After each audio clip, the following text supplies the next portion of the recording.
The day I've been dreading for a while has finally arrived. It's time to rebuild the steering clutch bevel gear shaft assembly. And this is for a 1950 Caterpillar D47.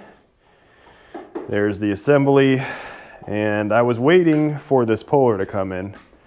This is the second puller I've ordered. The first one got lost, and this one was lost for a while. I had to call FedEx, and I very calmly asked them to send me my package. Didn't even have to use the outside voice. And it finally showed up. So, ooh, USA made with global parts. Well, that sounds exotic. This thing's pretty big. Anyway, I've kind of been not looking forward to this because apparently it's hard, a little bit dangerous. A lot of people have been warning me about it, but I think I have all the right stuff to do it. We'll find out here pretty soon, won't we? What do you think, Charlie? Can we do this in one video? What are you thinking? One video? Okay, 3 videos. Here we go. Part 1 of 3. All right, really quickly, here's what I've ordered for it before starting. So these are bearings for the throwout collars. These are the main bearings. And then I got new springs, new clutch discs, and then new seals. So that should be everything on here. Really the only wild card, the studs that run through these springs. Sometimes I hear those can get bent. And then the holes that those studs run through in this drum, those can also be kind of ovaled out, and you have to replace the drum. So we'll see how those look. But everything else is basically should be okay, and will get replaced.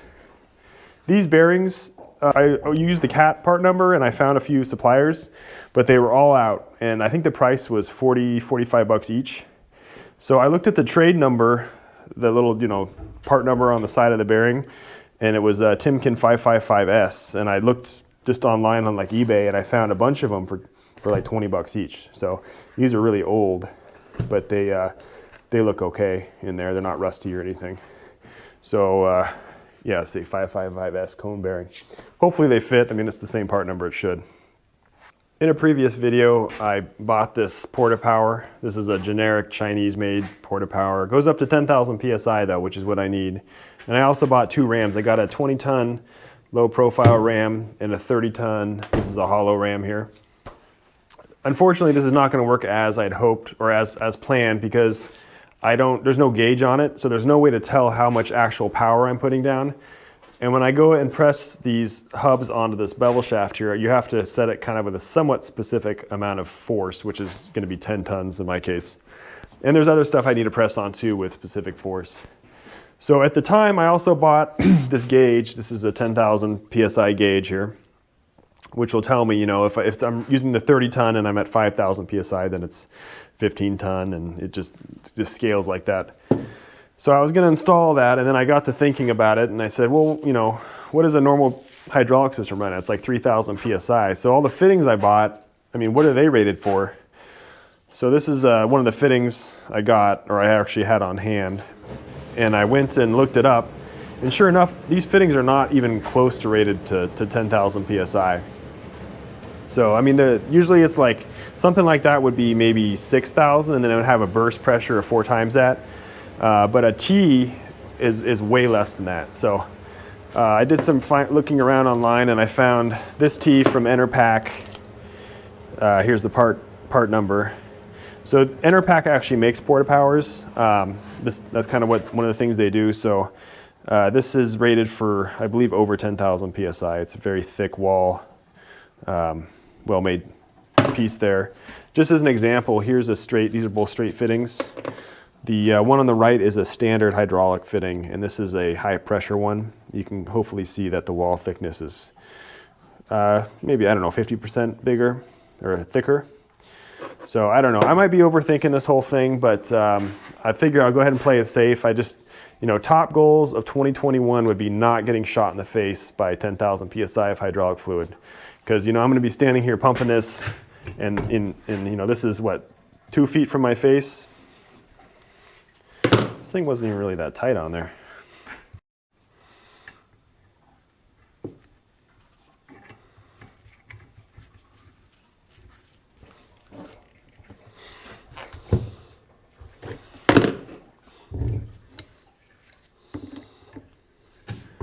I might need to top it off with fluid because I did lose a little bit, but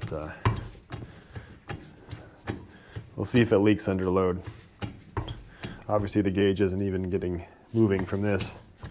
Final little safety step here. I wrapped this sheet metal around all those fittings, just so if it does rupture, hopefully it doesn't shoot right at my face. Maybe it'll shoot that way.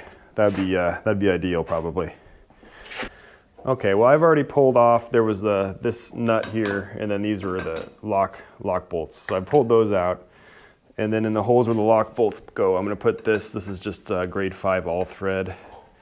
The puller arms on that puller are fine thread, so this should still work though. All right, I'm not reinventing the wheel here, by the way. I found a guide online that was pretty helpful with a picture guide. So I'm going to do it kind of the way they did it. This is an aluminum block, by the way, so it should keep this end from hopefully mushrooming.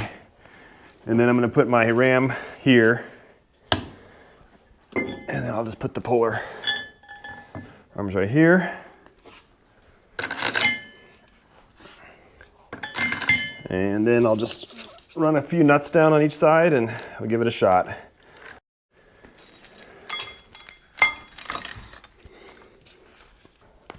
Nice. So I guess we'll give this a shot and see what happens. I think the weak link in this system is going to be either that all thread and those nuts, or that I max out the 20 ton. We'll find out. So I'll be hiding behind that post. Charlie, I'm going to dial 911 on this phone. If something happens, you hit 1 and send. Let's get this, let's try it out. We're at about 2,000 PSI. And this is 6,000 we're about hitting. That's 6,000. 9,000. Getting close to 10. It's just, I think the pump's giving out. It's not holding it. All right, well, that's not going to work. Well, the good news is that my hydraulic press didn't explode into my face. Unfortunately, the 20-ton ram did not work on here. I kind of wasn't expecting it. Let me just kind of talk over the numbers of what I'm doing here, though. So this is 5/8 coarse threaded, all thread. This is grade 5, so there's charts of this stuff online, but if you look it up, it's good. For 2 of them, you're good to about 19.5 tons before it starts to stretch. So I probably got to about 19 before my press started bottoming out. So I'm going to have to switch over to using the 30-ton hollow ram, which is going to be a little bit rough because the spacing here is 4.5 inches, and this thing's just a nudge over, but I think I can squeeze it in there. And then since I'm using 30-ton, I'm going to have to switch over to grade 8 all thread, which I had to order. And grade 8 all thread should get me up to about 27 tons before it starts to give way. So if this thing isn't popping loose by about 25 tons, I'm probably going to go ahead and shut it down and find another way to get it off. So at least with this way, I can use this nut and screw this back on. And this is going to act as the stop to keep this drum from launching off like a rocket ship once it breaks free, if it breaks free. So I'll just give it a few threads there so it doesn't get hurt. And this is the grade 8 all thread that I'm screwing in.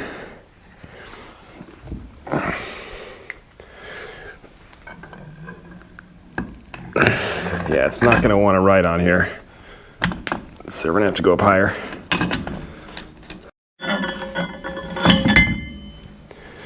All right, here we go. Make sure I'm well hidden behind this pillar here.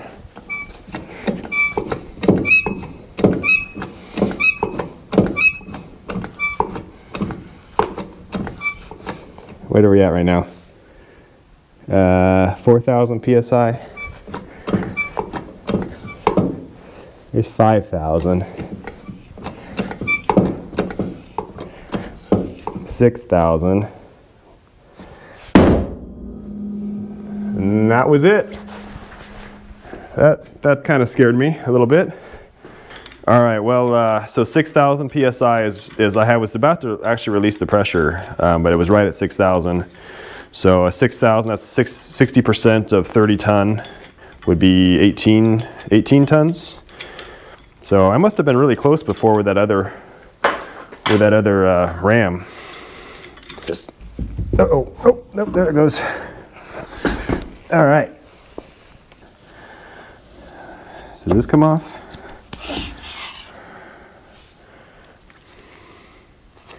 Yeah, this needs some cleanup, that's for sure.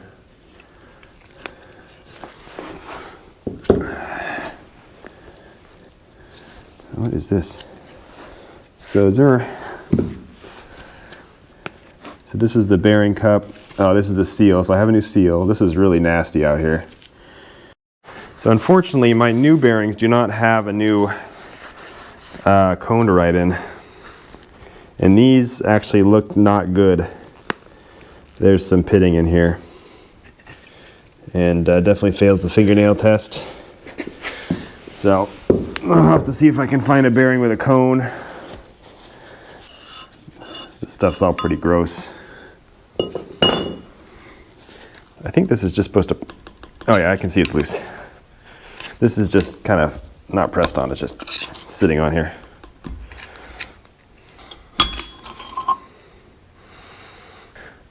Someone put some force on this to get this off before. So this thing is, I said there were scratches on it, but I think it's fine. It just sits up here, and I think it just keeps oil on this bearing. That's its only real purpose, so it doesn't need to be perfect. So really it's coming down just to the bearing, getting this bearing off. I think I have the perfect size puller for this though. Let me find it real quick.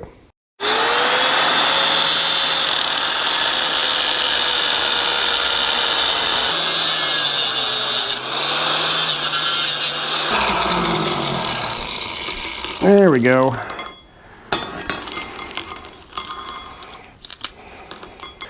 All right, this is going to be a little janky even by my standards, but there's just no space to get under here, and this shaft's too long to get a normal size puller on.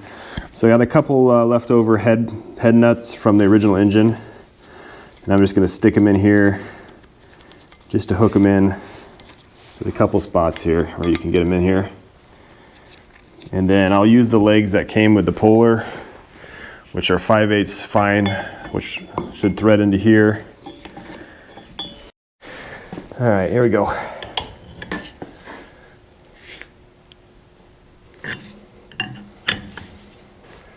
Got some pressure on it. I'm gonna heat it up a little bit and see if it'll pop off here.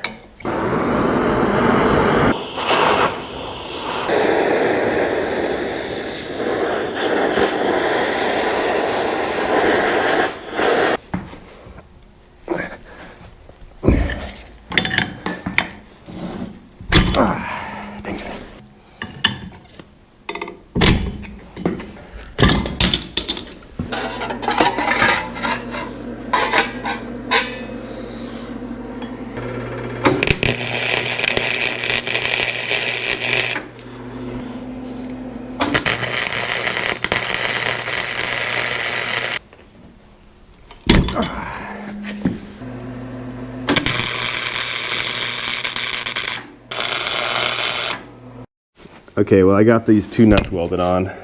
I seriously doubt this is gonna work. I don't think my welder has enough juice to penetrate this, or it just doesn't like that kind of steel. It just is not getting a good weld on there.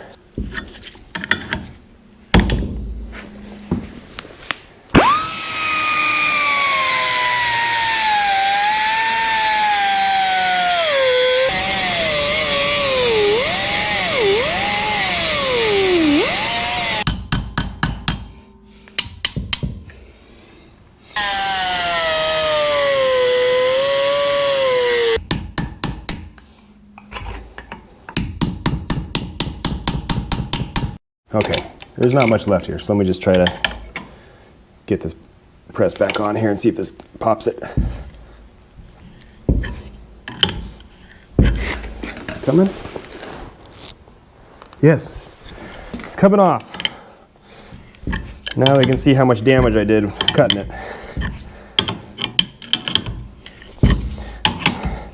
So on this video, I'm only gonna do just this side. This is the hardest side to do because of this bearing. But the other side's going to be exactly the same.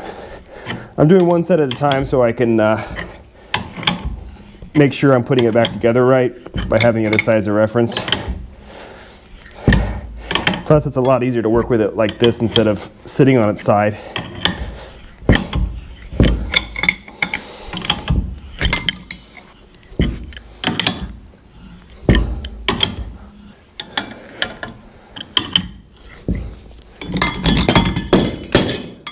There we go. So yeah, there's a little bit of a gouge right here. Nothing on the other side. And then the only other fudges are right here and here. That's completely fine right there. So that could have been a lot worse, but I did get it off. The other side I can use a puller on a lot easier. I have to get the seal out first here.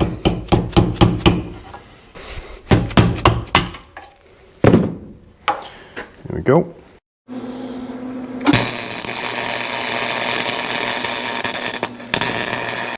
Yeah, well, you know, I think my welder's just not strong enough. It just didn't loosen up at all. Either that or just this is too thick of a race here, so.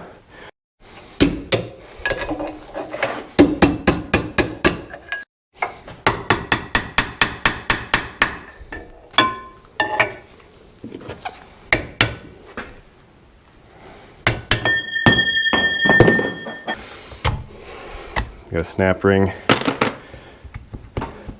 Not sure what that really retains. Looks like this maybe gets hit off. Appears to be some kind of retaining screw in here. Okay, this is a 4B9820 wrench, also known as a 764 or 764 force Allen wrench. Takes these screws out.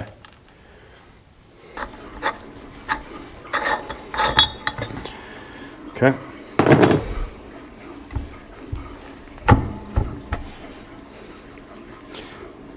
This a lot of moisture in this bearing, I can see.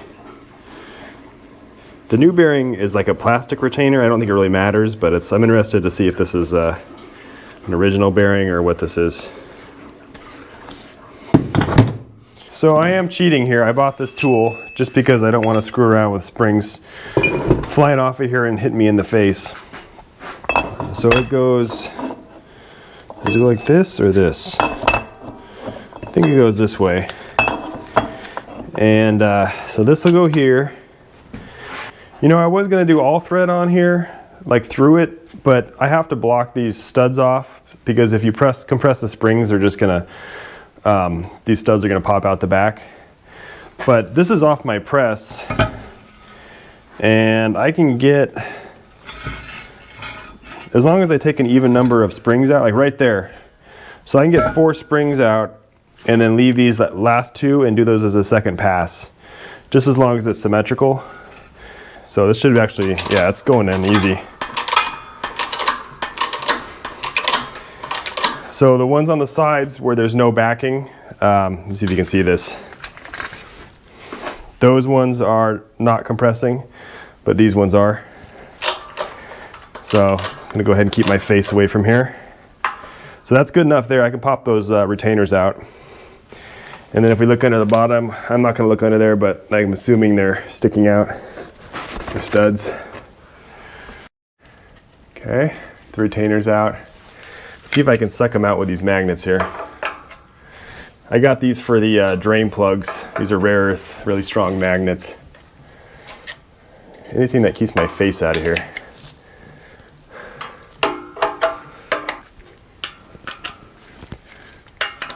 All right.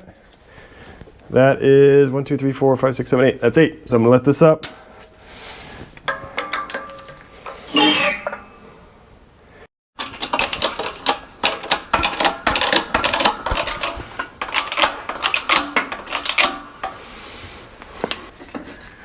Is there anything worse than springs?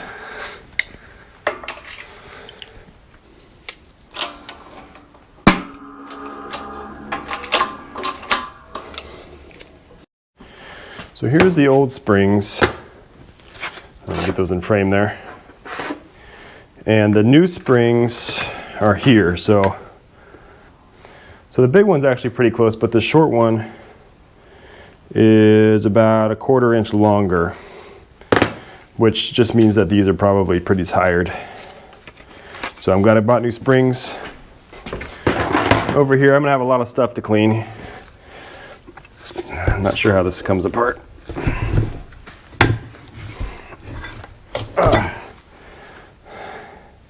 So these holes all still look round. I'll check a little closer when I get them off, but I think this is probably okay. Where's the stud? Yeah, I mean, that fits in there real nice. I'll check all of them, make sure there's no wobbly ones, but these all look, I think these are okay. And then I got a bunch of these. I'm just gonna go toss these right now. These are probably covered in asbestos.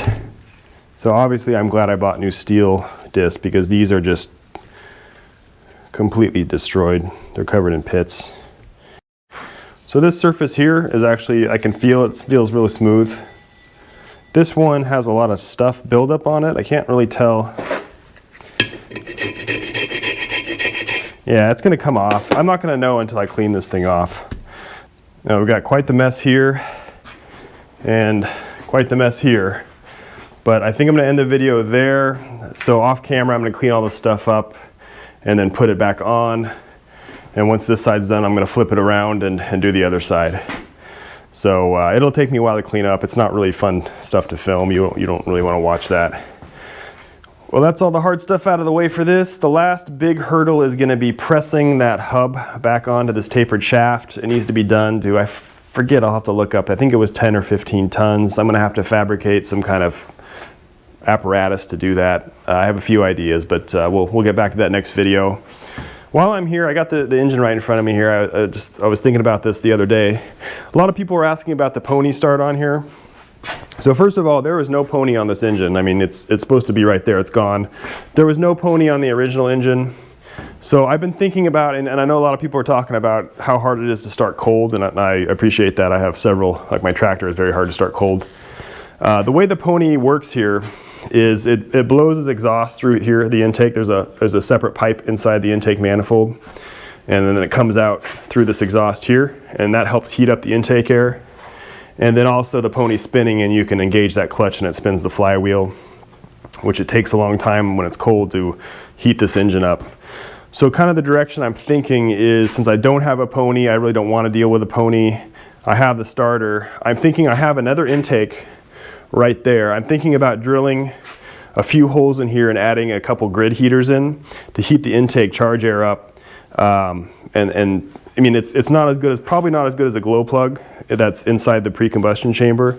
But I'm thinking if I'm able to heat that intake air up, then that'll aid in starting.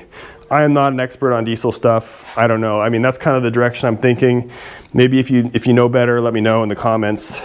But just as a frame of reference, out here in the Northwest, like right now it's almost December and it's 50 degrees outside Fahrenheit.